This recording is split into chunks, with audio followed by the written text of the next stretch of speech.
Hello friends, my name is Pinky Kumari and I welcome you all on my YouTube channel Genesis Political Science। आज हम बात करेंगे unit 5 के बारे में जिसका टाइटल है सोशल मूवमेंट्स और आज का टॉपिक है पीजेंट्स और यह इस टॉपिक का पार्ट थर्ड है। आपसे मेरा ये रिक्वेस्ट है कि इस वीडियो को देखने से पहले आप इसका पार्ट 1 और पार्ट 2 ज़रूर देखें। मैं आपको यह भी बताना चाहूँगी यह इस टॉपिक का लास्ट वीडियो है। चलिए हम इस टॉपिक को एक सिंपल और इजी तरीके से समझने की कोशिश करते हैं। इस वीडियो में हम बात करेंगे पीजेंट्स पार्ट थर्ड के बारे में।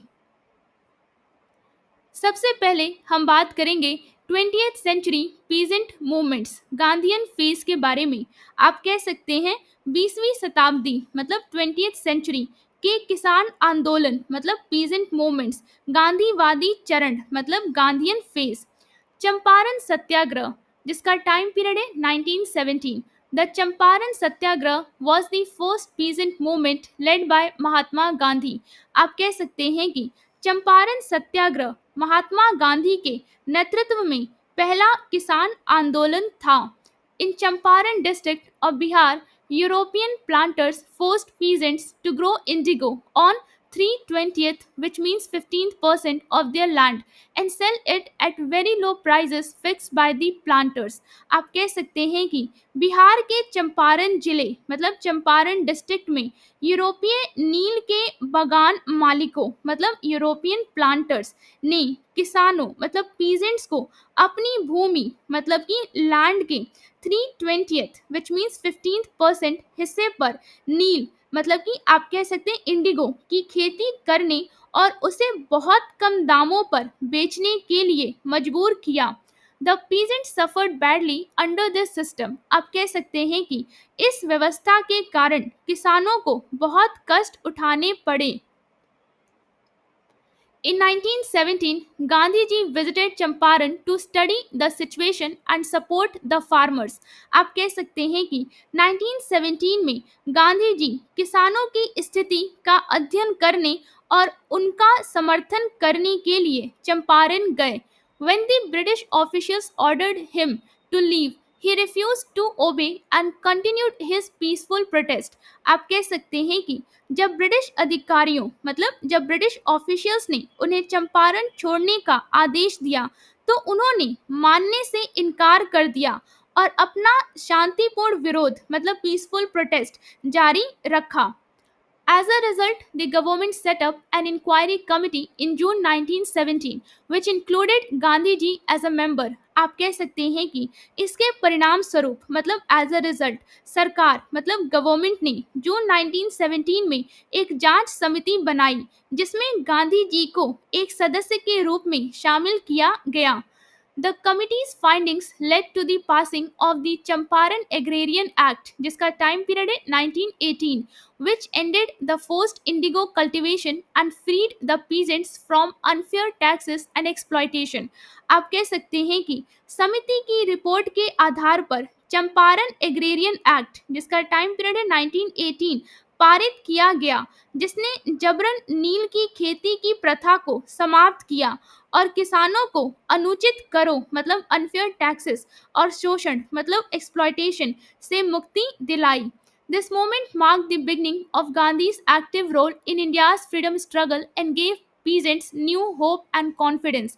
आप कह सकते हैं कि इस आंदोलन ने मतलब इस मूवमेंट ने भारत के स्वतंत्रता संग्राम मतलब इंडियाज फ्रीडम स्ट्रगल में गांधी जी की सक्रिय भूमिका मतलब एक्टिव रोल की शुरुआत की और किसानों को नई आशा मतलब न्यू होप और आत्मविश्वास मतलब कॉन्फिडेंस दिया। अब हम बात करेंगे खेड़ा सत्याग्रह के बारे में जिसका टाइम पीरियड है 1918। The Kheda satyagraha took place in 1918 in the Kheda district of Gujarat. आप कह सकते हैं कि खेड़ा सत्याग्रह 1918 में गुजरात के खेड़ा जिले मतलब कि खेड़ा डिस्ट्रिक्ट में हुआ था।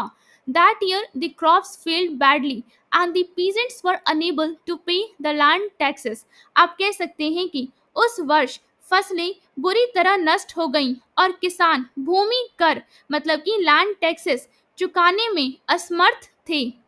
However, the British government refused to reduce or cancel the tax and demanded full payment. आप कह सकते हैं कि लेकिन ब्रिटिश सरकार मतलब ब्रिटिश गवर्नमेंट ने कर मतलब कि आप कह सकते हैं टैक्स कम करने या माफ करने से इनकार कर दिया और पूरे कर की वसूली मतलब कि फुल पेमेंट पर जोर दिया. Mahatma Gandhi, along with Sardar Vallabhbhai Patel, supported the peasants and advised them to not pay the taxes until the government agreed to their demands. आप कह सकते हैं कि महात्मा गांधी ने सरदार वल्लभ भाई पटेल के साथ मिलकर किसानों का समर्थन किया और उन्हें सलाह दी कि जब तक सरकार उनकी मांगे नहीं मानती तब तक कर मतलब कि आप कह सकते हैं कि टैक्सेस ना दें. The protest was completely peaceful and non violent. आप कह सकते हैं कि यह आंदोलन मतलब यह प्रोटेस्ट पूरी तरह शांतिपूर्ण मतलब कम्प्लीटली पीसफुल और अहिंसक मतलब एंड नॉन वायलेंट था. The, the satyagraha continued till June 1918 and finally the government accepted the peasants' demands and remitted, which means cancelled the land revenue for that year. आप कह सकते हैं कि सत्याग्रह जून 1918 तक जारी रहा और अंततः मतलब फाइनली सरकार मतलब गवर्नमेंट ने किसानों मतलब पीजेंट्स की मांगे मतलब डिमांड मान ली तथा उस वर्ष का भूमि कर माफ मतलब रद्द मतलब कैंसिल कर दिया. This movement strengthened the peasants' unity and proved the power of non-violent protest under Gandhi's leadership. आप कह सकते हैं कि इस आंदोलन ने मतलब इस मूवमेंट ने किसानों मतलब पीजेंट्स की एकता मतलब यूनिटी को मजबूत किया मतलब स्ट्रेंथन किया और गांधी जी के नेतृत्व में अहिंसक आंदोलन मतलब आप कह सकते हैं नॉन वॉयलेंट प्रोटेस्ट की शक्ति मतलब पावर को सिद्ध किया मतलब प्रूव किया. अब हम बात करेंगे मोपला रेबेलियन के बारे में. आप कह सकते हैं मोपला विद्रोह के बारे में जिसका टाइम पीरियड है 1921. The Moplah rebellion took place in 1921 in the Malabar region of Kerala. आप कह सकते हैं कि मोपला विद्रोह मतलब मोपला रेबेलियन 1921 में केरल के मालाबार क्षेत्र मतलब कि मालाबार रीजन में हुआ था. The Moplas, who were Muslim tenant farmers, worked on land owned mostly by Hindu landlords.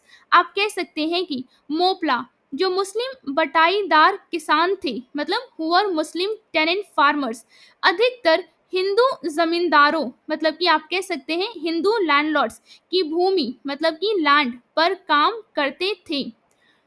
They faced many problems such as high rents, unfair taxes and no security of land ownership.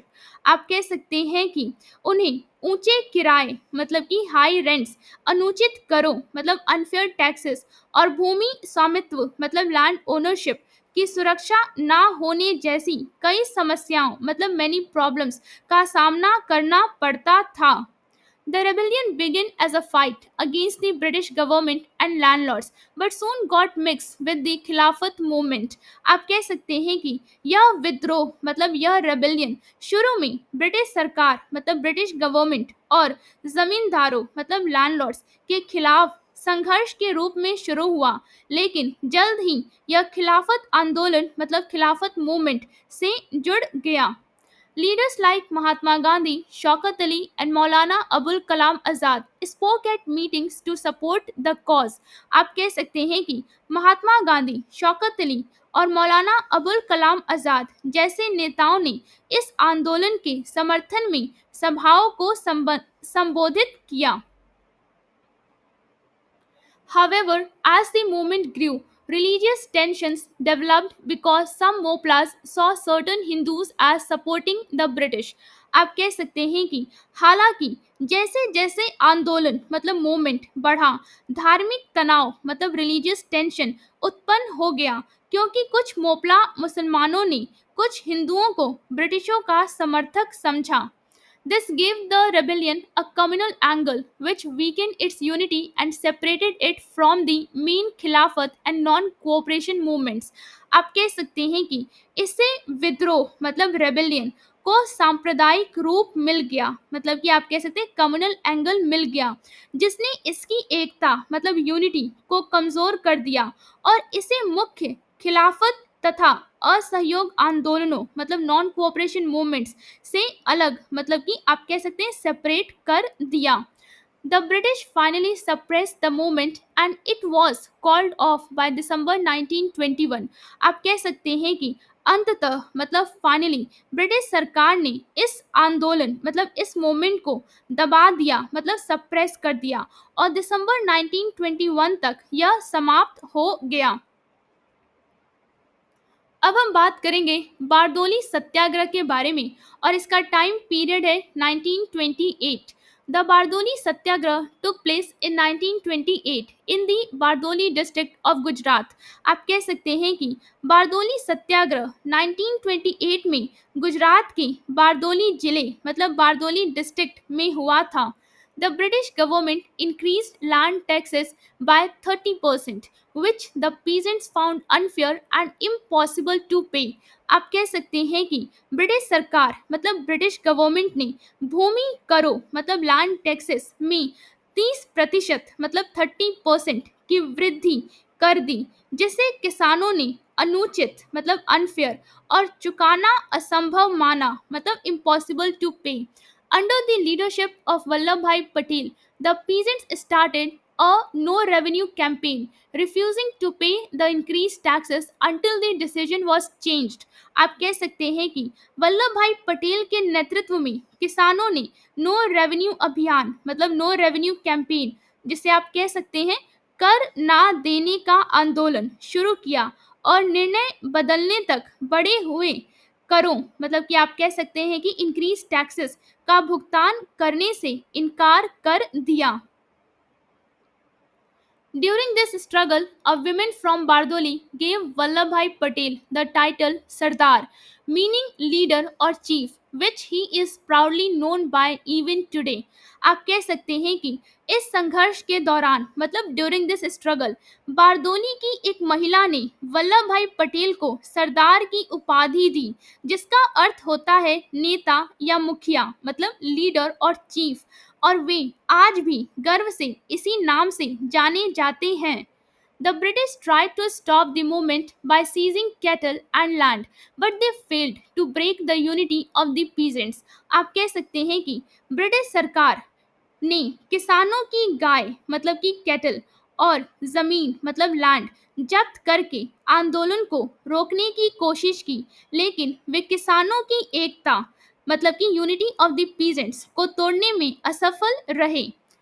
Finally, an inquiry committee was set up which found the tax increase unjustified and the government reduced it to just 6.03%। आप कह सकते हैं कि आखिरकार एक जांच समिति गठित की गई जिसने कर वृद्धि मतलब टैक्स इंक्रीज को अनुचित पाया मतलब अनजस्टिफाइड पाया और सरकार ने इसे घटाकर केवल 6.03% कर दिया। The Bardoli Satyagrah became a symbol of courage, unity, and peaceful resistance led by Sardar Vallabhbhai Patel। आप कह सकते हैं कि बारदोली सत्याग्रह सरदार वल्लभ भाई पटेल के नेतृत्व में साहस मतलब करेज, एकता मतलब यूनिटी और अहिंसक प्रतिरोध मतलब कि आप कह सकते हैं पीसफुल रेजिस्टेंस का प्रतीक बन गया। अब हम बात करेंगे significance of the peasant movements के बारे में। आप कह सकते हैं किसान आंदोलनों मतलब पीजेंट मूवमेंट्स का महत्व मतलब significance. The peasant movements played a very important role in India's history। आप कह सकते हैं कि किसान आंदोलनों मतलब पीजेंट मूवमेंट्स ने भारत के इतिहास में बहुत महत्वपूर्ण भूमिका निभाई। They not only improved the lives of farmers but also helped in shaping India's freedom struggle। आप कह सकते हैं कि इनसे केवल किसानों का जीवन सुधरा ही नहीं बल्कि भारत के स्वतंत्रता संग्राम को आकार देने में भी मदद मिली। First point, awareness among Indians. आप कह सकते हैं भारतीयों में जागरूकता। These revolts were not directly against British rule but helped people become aware of their rights and powers. आप कह सकते हैं कि ये विद्रोह मतलब ये रिवॉल्ट्स सीधे ब्रिटिश शासन मतलब ब्रिटिश रूल के खिलाफ नहीं थे, लेकिन इनसे लोगों को उनके अधिकारों मतलब राइट्स और शक्तियों मतलब पावर्स के प्रति जागरूकता मिली. Peasants learned to fight for justice and demand their legal rights in courts and in public. आप कह सकते हैं कि किसानों ने न्याय मतलब कि आप कह सकते हैं कि जस्टिस के लिए लड़ना और अदालतों तथा जनता के सामने अपने कानूनी अधिकारों मतलब लीगल राइट्स की मांग करना सीख लिया. अब हम बात करेंगे सेकंड पॉइंट के बारे में, इंस्पायर्ड अदर रिवॉल्ट्स. आप कह सकते हैं अन्य विद्रोहों को प्रेरणा देना. These movements motivated others to rise against injustice and exploitation. आप कह सकते हैं कि इन आंदोलनों ने अन्य लोगों को अन्याय और शोषण के खिलाफ उठ खड़े होने के लिए प्रेरित किया. They also helped prepare the ground for bigger uprisings like the Sikh Wars in Punjab and the Revolt of 1857. आप कह सकते हैं कि इनसे पंजाब में सिख युद्धों और 1857 के विद्रोह जैसे बड़े संघर्षों के लिए आधार तैयार करने में भी मदद मिली. अब हम बात करेंगे थर्ड पॉइंट के बारे में, यूनिटी अमंग पीजेंट्स के बारे में. आप कह सकते हैं किसानों में एकता. The movements brought together all sections of peasants, landless laborers, small farmers, and tenants to fight together against feudal lords and British rule. आप कह सकते हैं कि इन आंदोलनों ने सभी प्रकार के किसानों, भूमिहीन मजदूरों मतलब कि लैंडलेस लेबरर्स, छोटे किसान मतलब स्मॉल फार्मर्स और बटाईदारों मतलब टेनेंट्स को एक साथ लाकर जमींदारों मतलब फ्यूडल लॉर्ड्स. यहाँ पे जो शब्द है फ्यूडल लॉर्ड्स आप इसे हिंदी में और कह सकते हैं जागीरदार या फिर सामंती प्रभु या फिर सामंत, और ब्रिटिश शासन मतलब ब्रिटिश रूल के खिलाफ मिलकर लड़ने में मदद की.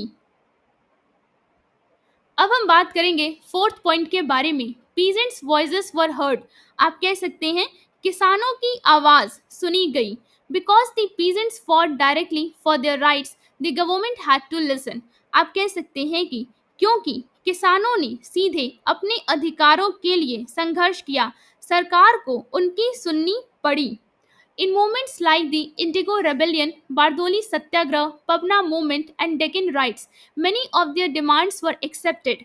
आप कह सकते हैं कि नील विद्रोह मतलब इंडिगो रेबेलियन, बारदोली सत्याग्रह, पबना आंदोलन मतलब कि आप कह सकते हैं पबना मूवमेंट और डेकन दंगों मतलब डेकन राइट्स जैसे आंदोलनों में उनकी कई मांगे स्वीकार की गईं.